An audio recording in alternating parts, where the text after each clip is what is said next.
I'm trying to do this gently because I don't know if this is, I don't think it's airborne, but...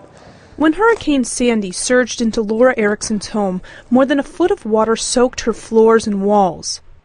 But now it's the damage she can't easily see that scares her. Mold damage. And there's a trace of it on her wedding pictures. And I just hope I don't find any more. That's the scary thing about the mold.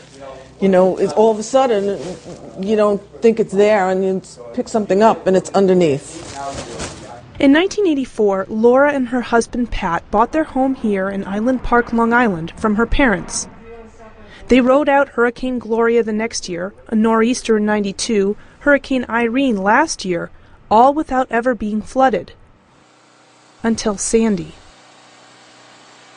The ocean, she reared her ugly head and she wasn't happy about anything. She had no sense of humor and she just took everything. Now, environmental technicians are searching for tiny green splotches, the first signs of mold growth. Mold can trigger allergies and asthma attacks, especially among those with compromised respiratory systems. Mold growing on the studs. That's why I gotta get this sheetrock out of here. We'll get this cleaned up before it really has a chance to penetrate into the wood. Getting the sheetrock off of this wall, getting the insulation out of this wall cavity will enable us to put a dehumidifier in here and start drying out this wood while it's still capable of being dried out without becoming moldy.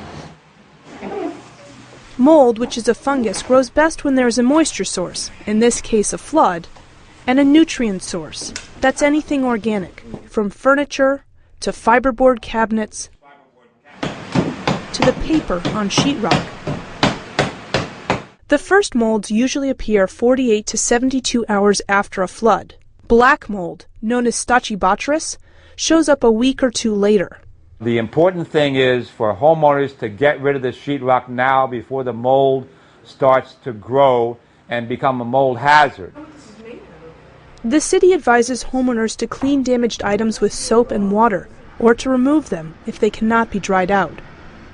Experts say it's essential to wear proper masks. They're called N95 masks, and gloves when cleaning.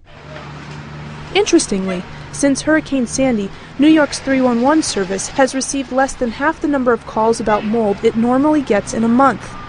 But officials predict the problem could get worse. It may be that cold weather is deterring some mold growth, but I expect that we will absolutely have mold growth in areas that have not dried out, haven't been ventilated. We may yet discover them when people reoccupy their buildings. The good news for the Ericksons is that the inspectors have not found much. The sheetrock's been wet for 2 weeks, the wood's been wet for 2 weeks, and still we have no significant mold growth here. Industrial hygienist Bill Southern believes that the salty water that flooded the Ericksons' home may actually be having an inhibitory effect on mold growth. Still, the Ericksons faced enormous mold remediation costs, $20,000 on the low end, only some of which will be covered by insurance.